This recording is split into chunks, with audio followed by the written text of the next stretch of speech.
വളരെ അവിചാരിതമായിട്ടാണ് 2020 ഇറങ്ങിയ the witches എന്ന് പറഞ്ഞ സിനിമ എൻ്റെ കണ്ണിൽപ്പെടുന്നത്. എനിക്ക് അത്ര ഇമ്പ്രസീവായിട്ട് ആ സിനിമ തോന്നിയില്ല. എങ്കിലും ഒരു ക്യൂരിയോസിറ്റിയുടെ പുറത്ത് അതിൻ്റെ ഒറിജിനൽ വേർഷൻ 1990 ഇറങ്ങിയ ഒറിജിനൽ വേർഷൻ ഞാൻ കാണാൻ തീരുമാനിച്ചു. എനിക്ക് വളരെയധികം ഇഷ്ടപ്പെട്ടു അതിൻ്റെ ഒറിജിനൽ വേർഷൻ. തുടർന്നാണ് ഈ രണ്ട് സിനിമകളെയും താരതമ്യം ചെയ്തുകൊണ്ട് ഒരു വീഡിയോ എസ്സേ ചെയ്യാം എന്ന് ഞാൻ തീരുമാനിക്കുന്നത്. ഒരു ഹൊറർ സിനിമ റീമേക്ക് ചെയ്യുമ്പോൾ എന്തൊക്കെ കാര്യങ്ങൾ ശ്രദ്ധിക്കണം, അല്ലെങ്കിൽ എങ്ങനെയൊക്കെ ഒരു ഹൊറർ സിനിമ റീമേക്ക് ചെയ്യരുത് എന്നാണ് ഞാൻ ഈ സിനിമ ഒരു ഉദാഹരണമാക്കിക്കൊണ്ട് ഇവിടെ ചർച്ച ചെയ്യാൻ ശ്രമിക്കുന്നത്. അപ്പോൾ കണ്ടു നോക്കാം the witches original versus the remake video essay prepared by Stanley Stephen. Hi, welcome to horror movies with Stanley Stephen.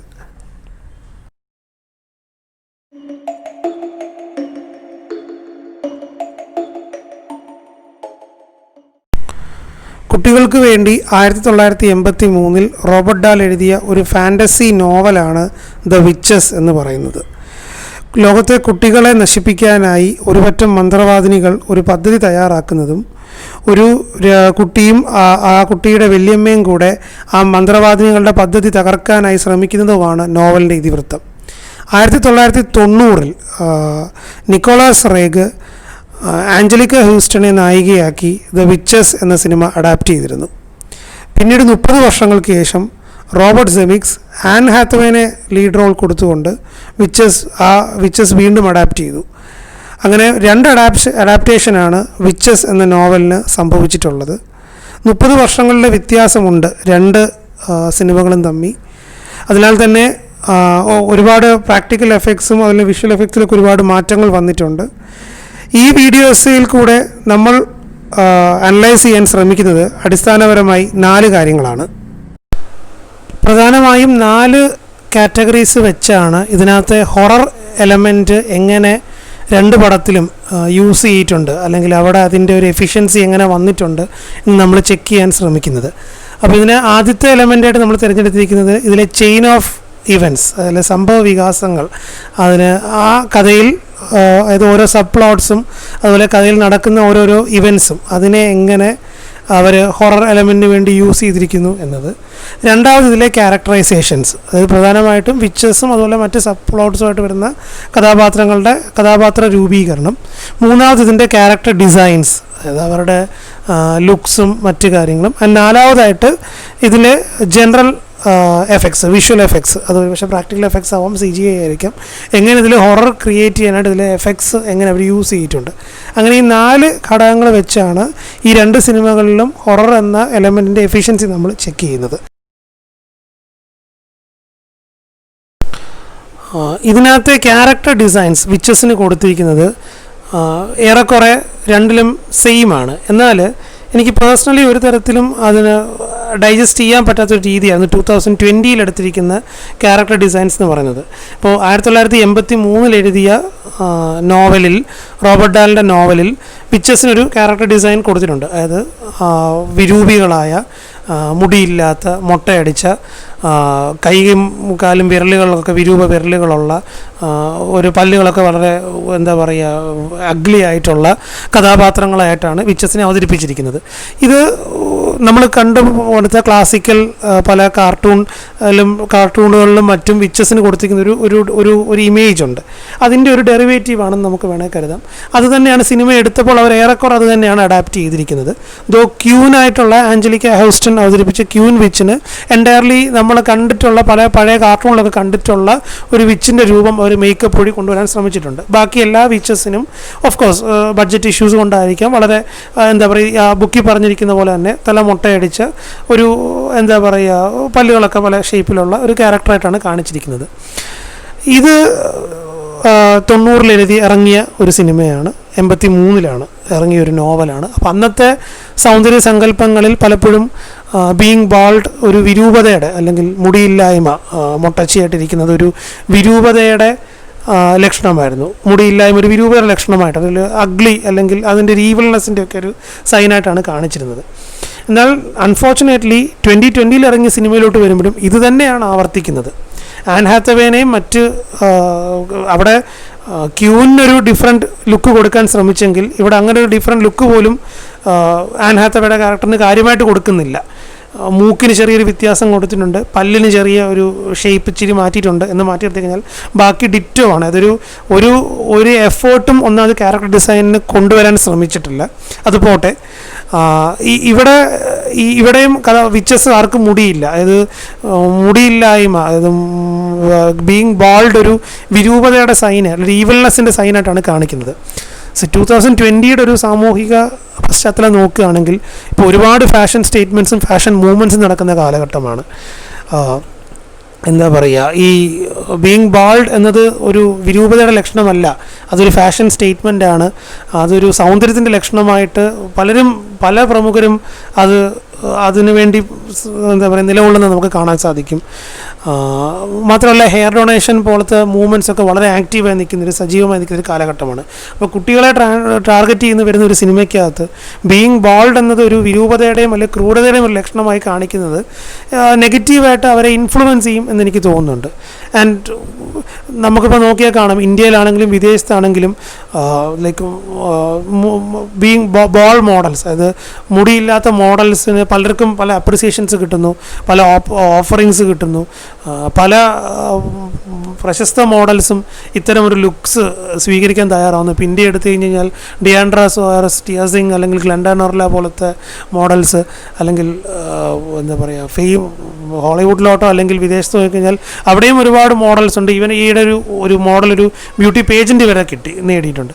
അപ്പോൾ ഇങ്ങനെയൊക്കെ നിൽക്കുന്ന സമയത്ത് വളരെ, അതായത് ഒരു ഫാഷൻ സ്റ്റേറ്റ്മെൻറ്റായിട്ട് ഈ ബോൾഡ് അല്ലെങ്കിൽ മുടിയില്ലായ്മ അല്ലെങ്കിൽ മുടിയൊന്നും ഒരു ഫാഷൻ്റെ ഭാഗമല്ല, സൗന്ദര്യത്തിൻ്റെ ഭാഗമല്ല, സൗന്ദര്യത്തിന് ഇതൊന്നും ഈ ബാഹ്യ ഘടകങ്ങളല്ല സൗന്ദര്യത്തിൻ്റെ ലക്ഷണം എന്ന് ഒരു സൈഡിൽ കൂടെ വളരെ ശക്തമായിട്ടൊരു മൂവ്മെൻറ്റ് നടക്കുമ്പോൾ ഒരു A-ലിസ്റ്റ് ആക്ട്രസ് വരുന്ന ഒരു മെയിൻ സ്ട്രീം സ്റ്റുഡിയോ മൂവി ഇത്തരം ഒരു നിലപാടെടുത്തതിൽ സങ്കടമുണ്ട്. അത് ആ പടത്തിനെ നെഗറ്റീവായിട്ടും ഏറെക്കുറെ പറയും. കാരണം ഒരു പൊളിറ്റിക്കൽ സ്റ്റേറ്റ്മെൻറ്റിൻ്റെ അപ്പുറത്തോട്ട് ലാക്ക് ഓഫ് ക്രിയേറ്റിവിറ്റി നമുക്ക് കാണാൻ സാധിക്കും. ഒരു റൈറ്റേഴ്സ് ലിബർട്ടി എന്നൊരു സാധനമുണ്ട്. നിങ്ങൾ അഡാപ്റ്റ് ചെയ്യുകയാണ്, സീൻ ബൈ സീൻ അല്ല അഡാപ്റ്റ് ചെയ്യുന്നത്. നിങ്ങൾ അഡാപ്റ്റേഷൻ നിങ്ങളുടേതായ സിനിമയിൽ സ്ക്രിപ്റ്റിൽ ഉടനീളം മാറ്റങ്ങൾ വരുന്നുണ്ട്. അപ്പോൾ അത്തരമൊരു ഘട്ടങ്ങളിൽ ഇവിടെ വിച്ചസിൻ്റെ രൂപത്തിനോ മറ്റു ഒരു മാറ്റങ്ങൾ കൊണ്ടുവരാൻ ഒരു എഴുത്തുകാരനും ഡയറക്ടറും ഒന്നും ശ്രമിച്ചില്ല എന്ന് പറയുന്നത് ഇറ്റ്സ് എ നെഗറ്റീവ് സിമ്പിൾ എന്നാണ് എനിക്ക് തോന്നിയിട്ടുള്ളത്. ആൻ ഹാത്തവേ പോലുള്ള ഒരു വ്യക്തി ഒരു A-ലിസ്റ്റ് ആക്ട്രസ്, പല സ്റ്റേറ്റ്മെൻറ്റ്സും ഫാഷൻ സ്റ്റേറ്റ്മെൻറ്റ്സൊക്കെ മുന്നോട്ടുവരുന്ന ഒരു ആക്ട്രസ് ഇത്തരം ഒരു അറ്റംപ്റ്റ് എടുത്തതിൽ, ഇത്തരം ഒരു സിനിമ എടുത്തതിൽ അല്ലെങ്കിൽ അതിൻ്റെ ഒരു എൻഡോസ് ചെയ്തതിൽ നിരാശയുണ്ട്. ആൻഡ് അത് പടത്തിൻ്റെ പൊളിറ്റിക്കൽ ആംഗിളിൽ മാത്രമല്ല, അതിൻ്റെ ഹൊറർ ആംഗിളിൽ പോലും ആ ഡിഫറൻസ് കാണാം. ഇപ്പോൾ ആഞ്ചലിക്ക ഹൂസ്റ്റൻ്റെ ആ ഒരു ഫിഗർ കണ്ടാൽ തന്നെ നമുക്കൊരു പേടി തോന്നും. ഇപ്പോൾ നിങ്ങൾക്കത് സ്ക്രീനിൽ കാണാം, അത് കണ്ടാൽ തന്നെ നമുക്കൊരു പേടി തോന്നും. എന്നാൽ ആ ഒരു പേടി എന്താ പറയുക, ആൻ ഹാത്തവേയുടെ ക്യൂവിനെ കണ്ടാൽ ഉണ്ടോ എന്ന് ചോദിച്ചാൽ ഇല്ല. അപ്പോൾ അതൊരർത്ഥത്തിൽ പറഞ്ഞാൽ അത് ആ പടത്തിൻ്റെ ഒരു നെഗറ്റീവ് ആസ്പെക്റ്റ് ആണെന്ന് തോന്നിയിട്ടുണ്ട്.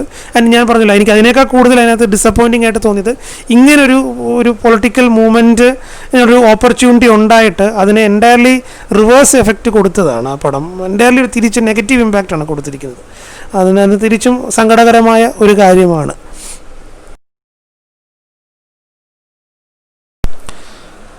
സിനിമയുടെ പേര് വിച്ചസ് എന്നാണ്, അഥവാ മന്ത്രവാദിനികൾ. അതായത് പ്ലൂറൽ സെൻസാണ്, ഒരുപാട് മന്ത്രവാദിനികളുണ്ട് എന്നാണ് അതിനർത്ഥം. വിച്ച് അഥവാ മന്ത്രവാദിനി എന്നല്ല. അപ്പോൾ നമ്മൾ സ്വാഭാവികമായിട്ട് എക്സ്പെക്റ്റ് ചെയ്യും, ഒരുപാട് മന്ത്രവാദിനികളെ കാണിക്കും, വ്യത്യസ്തമായിട്ടുള്ള മന്ത്രവാദിനികളെ കാണിക്കും, അവരുടെയൊക്കെ ആക്ഷൻസ് നമുക്ക് കാണാൻ പറ്റും എന്നൊരു പ്രതീക്ഷ നമുക്കുണ്ടാവും. 2020 ഇറങ്ങിയ വിച്ചസിൻ്റെ ഒരു പ്രശ്നം എന്താ വെച്ച് കഴിഞ്ഞാൽ, വിച്ചസ് എന്ന് പറയുന്നുണ്ട്, ഒരുപാട് മന്ത്രവാദിനികളെ ഇങ്ങനെ പാസിംഗ് ഷോട്ട് പോലെ കാണിച്ചു പോകുന്നുണ്ട്. അത് ഒഴിച്ചു നിർത്തി കഴിഞ്ഞാൽ ഒരു സ്പേസ് കൊടുക്കുന്നത്, ഒരു ഡയലോഗ് അല്ലെങ്കിൽ ഒരു screen time through out an ഹാത്തവേ ചെയ്ത ക്യൂൻ വിച്ചിന് വേണ്ടി മാത്രമാണ്.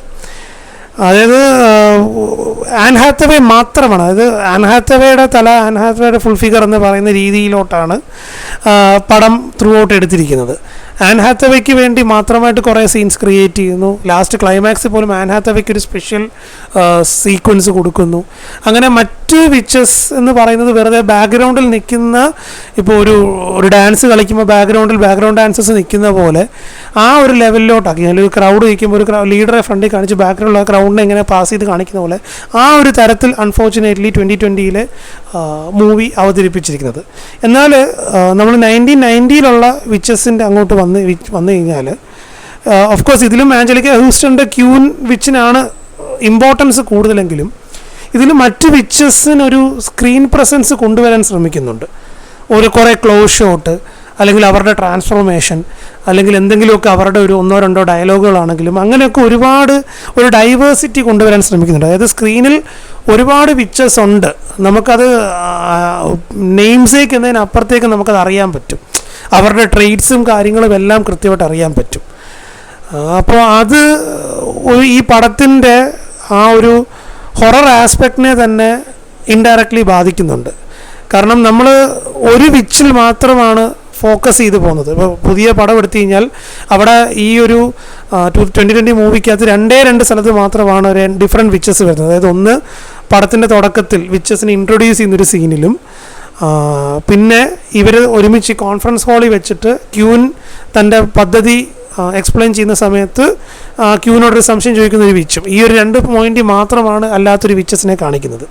എന്നാൽ ബാക്കിയെല്ലാം ഇതുപോലെ ലോങ് ഷോട്ട്, പാസിംഗ് ഷോട്ട് അങ്ങനെയൊക്കെയുള്ള ബാക്ക്ഗ്രൗണ്ടിലാണ് അവരൊക്കെ ഉണ്ടെന്ന് നമുക്ക് മനസ്സിലാക്കാൻ വേണ്ടി കാണിക്കുന്നത്. ത്രൂ ഔട്ട് ആൻ ഹാത്തവേക്കാണ്. ഒരു പക്ഷേ എ ലിസ്റ്റ് ആക്ടർ ആയതുകൊണ്ടായിരിക്കാം സംഭവിച്ചിട്ടുണ്ടാവുക. പക്ഷേ 1990 അങ്ങനെയല്ല. ക്യൂന് കൊടുക്കുമ്പോഴും ബാക്കി എല്ലാവർക്കും ഒരു സ്ക്രീൻ സ്പേസ് ഉണ്ട്. അവർക്കാർക്കും പേരോ മറ്റു കാര്യങ്ങളൊന്നും കൊടുത്തിട്ടില്ല എങ്കിലും അവർക്കെല്ലാം അവരുടേതായ ഒരു ഐഡൻറ്റിറ്റി കൊടുക്കാൻ ശ്രമമുണ്ട്. മാത്രമല്ല ഈ പടത്തിൻ്റെ എൻഡിങ്ങിൽ ക്യൂവിൻ്റെ അസിസ്റ്റൻറ്റിനൊരു കൃത്യമായൊരു സ്ഥാനം അവർ കൊടുക്കുന്നുണ്ട്. കഥയിലൊരു ഇമ്പോർട്ടൻറ്റ് ഒരു ടേണിംഗ് പോയിൻ്റ് ആ ക്യൂവിൻ്റെ അസിസ്റ്റൻ്റായിട്ട് വരുന്ന വിച്ചിന് കൊടുക്കുന്നുണ്ട്. അപ്പോൾ അങ്ങനെ ഇവരൊരു ഡൈവേഴ്സിറ്റി, ഒരു ഇൻക്ലൂഷൻ കൊണ്ടുവരാൻ ശ്രമിക്കുന്നുണ്ട്. അപ്പോൾ വെച്ചാൽ പല മന്ത്രവാദികളെ നമുക്കിതൊരു ബേസിക്കലി ഒരു ഹൊറർ ടച്ചുള്ള സിനിമയാകുമ്പോൾ ഇങ്ങനെ പല തരത്തിലുള്ള മന്ത്രവാദികളെ കാണുക എന്ന് പറഞ്ഞു കഴിഞ്ഞാൽ അത് കുറച്ചുകൂടെ നല്ലൊരു ഫീലാണ്. ആ ഒരു ഹൊറർ ഇമ്പാക്റ്റിന് കുറച്ചുകൂടെ ഒരു കാറ്റലിസ്റ്റായിട്ട് സെർവ് ചെയ്യുന്നൊരു ആസ്പെക്റ്റാണ്. അതിൻ്റെ അക്കാര്യത്തിലും നിർഭാഗ്യവശാൽ 2020 വിച്ചസ് ഒരു നിരാശയാണ് നൽകിയത്.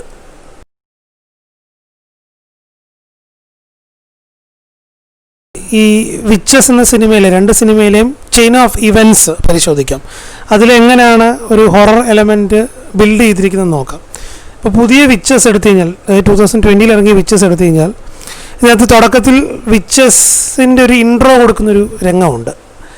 ഓക്കെ, അപ്പോൾ അതിനകത്ത് ഗ്രാൻഡ് മദർ പറയുന്നത് തൻ്റെ ഒരു ചെറുപ്പകാലത്തിലെ ഒരു മൊമെൻ്റ് റീകോൾ ചെയ്യുന്നുണ്ട്. അതായത് തൻ്റെ കൂട്ടുകാരിയെ ഒരു വിച്ച് ഒരു കോഴിയാക്കി മാറ്റിയ സംഭവം. അതായത് ആ മന്ത്രവാദ ശക്തി കൊണ്ട് തൻ്റെ കൂട്ടുകാരിയെ, മനുഷ്യശ്രീയായ തൻ്റെ കൂട്ടുകാരിയെ ഒരു കോഴിയാക്കി മാറ്റി, ഒരു പെടക്കോഴിയാക്കി മാറ്റിയ കഥ തുടക്കത്തിൽ പറയുന്നുണ്ട്. ആ സീൻ നമുക്ക് കാണിക്കുന്നുണ്ട്. നമ്മളിപ്പോൾ സ്ക്രീനിൽ കണ്ടുകൊണ്ടിരിക്കുന്നത് ആ രംഗമാണ്. അപ്പോൾ ഇതിൽ കണ്ട ഈ പെൺകുട്ടി കോഴിയായിട്ട് മാറുന്ന ട്രാൻസ്ഫോർമേഷൻ കാണിക്കുന്നുണ്ട്. പക്ഷേ ഇതിനകത്ത് നമുക്കിത് കണ്ടാൽ മനസ്സിലാവും ഇതിൽ കുറേ കൂടെ ഒരു ഫൺ എലമെൻ്റ് എന്ന രീതിയിലാണ് ഇതിനെ അവതരിപ്പിച്ചിരിക്കുന്നത്. ആ സമയത്ത് യൂസ് ചെയ്തിരിക്കുന്ന ബീജിയവും അതിൽ യൂസ് ചെയ്യുന്ന പ്രാക്ടിക്കൽ എഫക്റ്റും എല്ലാം കൊണ്ട് CGIസും എല്ലാം വെച്ചിട്ട് ഇതിന് കുറേ കൂടെ ഒരു കുട്ടികളെ രസിപ്പിക്കുക അല്ലെ ചിരിപ്പിക്കുക. ഇതിൻ്റെ എന്താണ് ഈ പടം മനസ്സിലാക്കാത്ത, അല്ലെങ്കിൽ ഇത് മനസ്സിലായി വരുന്ന കുട്ടികളെ, അതായത് PG ആണ് പടത്തിൻ്റെ റേറ്റിംഗ്. അപ്പോൾ ആ ഏറ്റവും എലിമെൻ്ററി ആയിട്ടുള്ള കുട്ടികളെ ചിരിപ്പിക്കുക, അവർക്ക് ആ ഒരു ഹൊറർ എലമെൻ്റ് എന്നതിനേക്കാൾ കൂടുതൽ അതിനകത്തൊരു ഫൺ എലമെൻ്റാണ് അവരതിനകത്ത് യൂസ് ചെയ്തിരിക്കുന്നത്. ആൻഡ് ഈ പടം ഇനി അങ്ങോട്ട് നോക്കിക്കഴിഞ്ഞാൽ ഇങ്ങനെ വിച്ചസിൻ്റെ ക്രൂരത കാണിക്കുന്ന രംഗങ്ങൾ കാര്യമായിട്ട് സത്യം പറഞ്ഞാൽ ഇല്ല എന്നാണ് സത്യം. ഓക്കെ, പടത്തിൻ്റെ മെയിൻ പ്ലോട്ടിൽ പടത്തിൻ്റെ സെൻട്രൽ ക്യാരക്ടേഴ്സായ 2 കുട്ടികളെ എലികളാക്കി മാറ്റുന്നു എന്ന് മാറ്റി നിർത്തിക്കഴിഞ്ഞാൽ അങ്ങനെ അവരുടെ ക്രൂരത കാണിക്കുന്ന ഒരു എലമെൻറ്റ്സ് ഒന്നും കാര്യമായിട്ട് അവർ യൂസ് ചെയ്തിട്ടില്ല. വിച്ചിനെ ആദ്യമായിട്ട് സീനിൽ ഇൻട്രൊഡ്യൂസ് ചെയ്തിരിക്കുന്നത് ഒരു നല്ലൊരു സീനാണ്. അതായത് ഷോപ്പിൽ വെച്ചിട്ട് നമ്മളിപ്പോൾ കണ്ടുകൊണ്ടിരിക്കുന്നത് ആ ഒരു സീനാണ്. ഒരു ഷോപ്പിൽ വെച്ച് എന്താ പറയുക, ഈ നായകനായ ബാലൻ്റെ മുമ്പിൽ ഒരു പാമ്പിനെ വെച്ച് അവരെ ഒരു എന്താ പറയുക ക്യാപ്ചർ ചെയ്യാനുള്ളൊരു ശ്രമം, എൻസ്ലൈവ് ചെയ്യാനൊരു ശ്രമം കാണിക്കുന്നുണ്ട്. അതൊരു നല്ല സീനാണ്. പക്ഷേ നേരത്തെ സീൻ ഞാൻ കോഴിയായിട്ട് കൺവേർട്ട് ചെയ്യുന്ന സീൻ എൻറ്റയർലി അവിടെ ആ ഒരു ഹൊറർ എലമെൻറ്റ് മിസ്ഫയർ ആയി എന്നാണ് എനിക്ക് തോന്നിയിട്ടുള്ളത്. അത് ഹൊററിനേക്കാൾ കൂടുതലൊരു ഫണ്ണാണ് അവിടെ വന്നിട്ടുള്ളതെന്ന് നമുക്ക് വേണേൽ കരുതാം. ഇനി നമുക്ക് പഴയ വിച്ചസിലോട്ട് പോകാം. അത് നിക്കോൾ റോഗ് ഡയറക്റ്റ് ചെയ്ത വിച്ചസിലോട്ട് പോയി കഴിഞ്ഞാൽ അതിനകത്ത് ആദ്യത്തെ സമാനമായ ഒരു പോർഷനുണ്ട്. അതായത് തൻ്റെ ഗ്രാൻഡ് മദർ തൻ്റെ ചെറുപ്പകാലത്തിലെ വിച്ചസിൻ്റെ ഒരു ക്രൂരത എക്സ്പ്ലെയിൻ ചെയ്യുന്ന ഒരു സീനുണ്ട്. മറ്റേതിൽ ഒരു പെൺകുട്ടിയെ കോഴിയാക്കി മാറ്റുകയാണെങ്കിൽ ഇവിടെ ശരിക്കും ഒരു കൃത്യമായ ഒരു ബിൽഡപ്പ് കൊടുത്തിട്ട് അതിൻ്റെ ഒരു ഇൻറ്റൻസിറ്റി കറക്റ്റായിട്ട് വരുന്ന തരത്തിൽ, ആ ഒരു ഹൊറർ ഫീലിംഗ് വരുന്ന തരത്തിലാണ് വളരെ ഡിസ്റ്റർബിംഗ് ആയ ഒരു ഇവൻ്റാണ് കാണിക്കുന്നത്. അതായത് ഒരു പെൺകുട്ടിയെ, ആ പെൺകുട്ടിയുടെ അച്ഛനൊരു പെയിൻറ്ററാണ്. ആൻഡ് ഈ പെൺകുട്ടിയുടെ വീടിൻ്റെ ഓപ്പോസിറ്റ് താമസിക്കുന്ന വിച്ച്, മന്ത്രവാദിനി ടാർഗറ്റ് ചെയ്യുന്നു. ആൻഡ് ഇവളെ കീഴ്പ്പെടുത്തുകയാണ്, മന്ത്രം ഉപയോഗിച്ച് നശിപ്പിക്കുകയാണ്. ആൻഡ് എങ്ങനെയാണ് നശിപ്പിക്കുന്നത് വെച്ച് കഴിഞ്ഞാൽ, ഈ പെൺകുട്ടിയെ കാണാതാവുന്നു. ആൻഡ് പെൺകുട്ടിക്ക് വേണ്ടി വില്ലേജ് മൊത്തം അവരുടെ പേരൻസ് അലയുകയാണ്. പക്ഷേ പെൺകുട്ടി അവിടെ നിന്ന് അറിയുന്നില്ല. പക്ഷെ തിരിച്ച് വീട്ടിൽ വന്ന് ഒരു പോയിന്റിൽ ശ്രദ്ധിക്കുമ്പോഴാണ് ആ അച്ഛൻ പെയിൻറ് ചെയ്ത പെയിൻറ്റിങ്ങിനകത്താണ് ആ പെൺകുട്ടിയെ വിച്ച് കൊണ്ടുപോയി പ്ലേസ് ചെയ്തിരിക്കുന്നത്. അതായത് ആ പെൺകുട്ടിക്ക് ആ പെയിൻറ്റിങ്ങിനകത്ത് അവൾ ജീവനോടുണ്ട്. അവൾക്ക് നിലവിളിക്കണമെന്നുണ്ട്, സൈലൻ്റായിട്ട് അവൾ നിലവിളിക്കുന്നുണ്ട്, പപ്പാന്ന് പറഞ്ഞാൽ അവൾ നിലവിളിക്കുന്നുണ്ട്. പക്ഷേ അവൾക്കൊന്നും ചെയ്യാൻ പറ്റുന്നില്ല. ആൻഡ് പുറത്തിരിക്കുന്ന പേരൻസിനും അറിയാം ഇത് ആ പെയിൻറ്റിങ്ങിനകത്ത് എങ്ങനെ തൻ്റെ മകളെത്തിയെന്ന് ആർക്കും മനസ്സിലാവുന്നില്ല. അവൾ ആ പെയിൻറ്റിങ്ങിനകത്ത് പെട്ടുപോയി. അവൾക്ക് ജീവനുണ്ട്, അവൾക്ക് ചുറ്റും നടക്കുന്ന കാര്യങ്ങളെല്ലാം അറിയാം, പക്ഷെ അവൾക്കൊന്നും ചെയ്യാൻ പറ്റുന്നില്ല.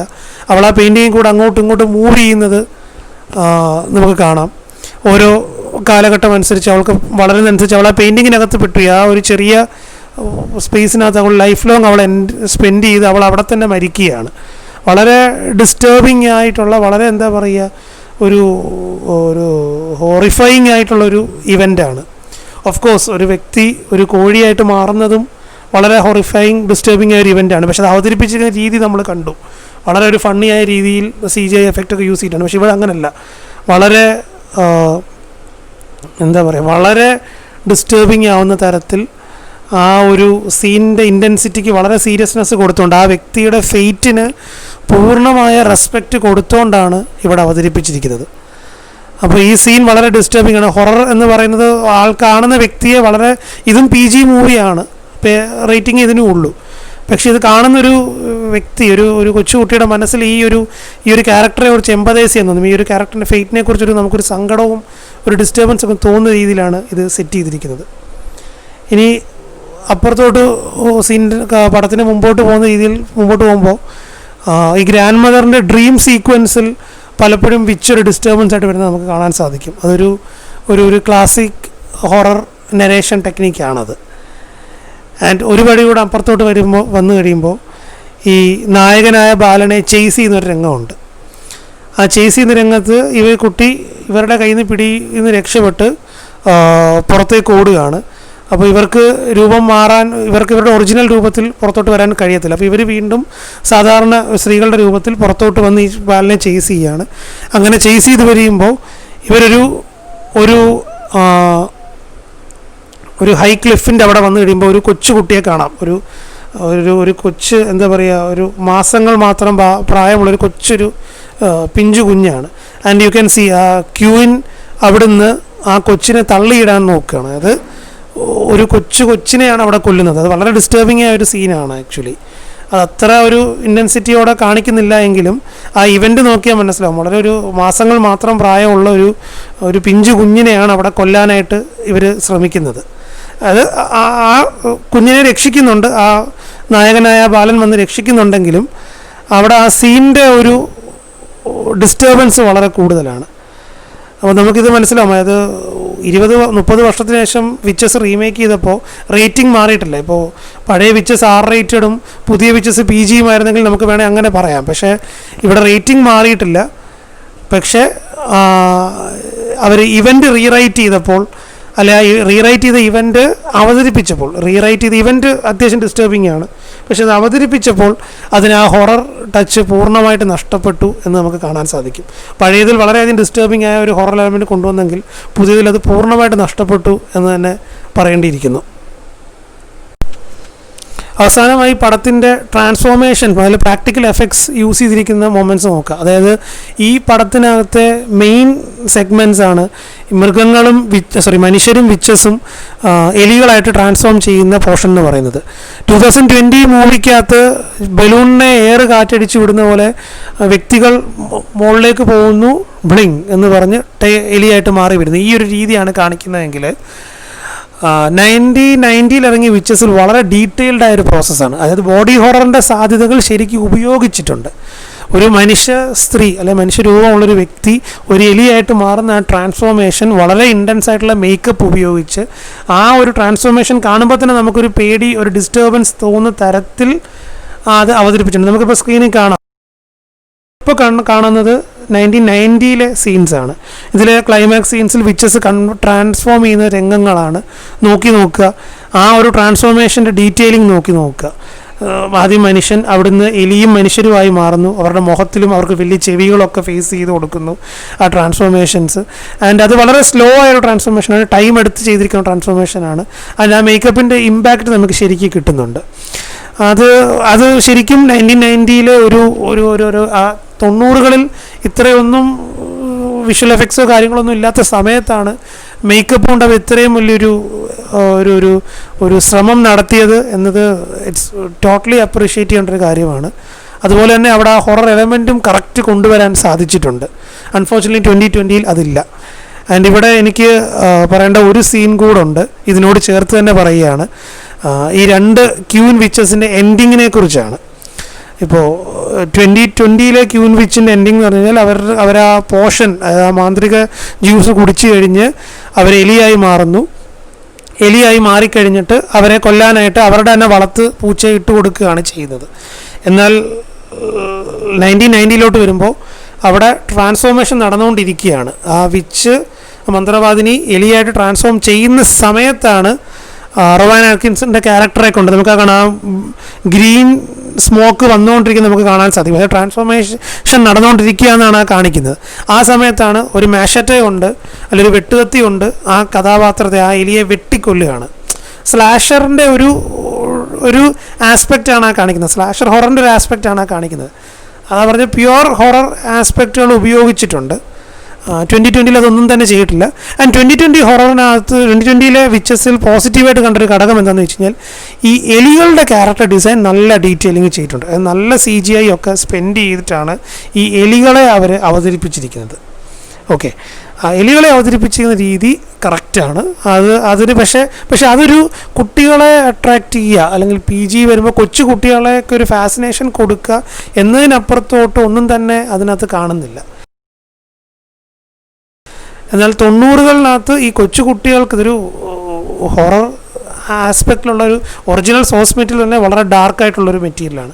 അപ്പോൾ അത് അഡാപ്റ്റ് ചെയ്യുമ്പോൾ ആ PGയുടെ ലെവലിൽ നിന്നുകൊണ്ട് കുട്ടികളെ പേടിപ്പിക്കുന്ന തരത്തിലാണ് അവതരിപ്പിച്ചിട്ടുള്ളത്. എന്നാൽ ഇവിടെ 2020-ൽ അങ്ങനെ ഒന്നും തന്നെ ഇല്ല. അപ്പോൾ ഇതിൽ ഞാൻ തുടക്കത്തിൽ പറഞ്ഞ പോലെ നമ്മൾ ഈ വീഡിയോസ് കൊണ്ട് ഉദ്ദേശിച്ചെന്ന് വെച്ചാൽ എങ്ങനെ ഈ 2 സിനിമയിലും ഒരു ഹൊറർ സിനിമ റീമേക്ക് ചെയ്യുമ്പോൾ എങ്ങനെ അത് ചെയ്യാതിരിക്കണം എന്നതിനൊരു എക്സാമ്പിൾ വിച്ചസ് വെച്ച് പറയാനാണ് ശ്രമിച്ചത്. അതുതന്നെയാണ് ഞാൻ നിങ്ങളോട് ഈ ഒരു വീഡിയോ കൂടെ ചർച്ച ചെയ്തതും.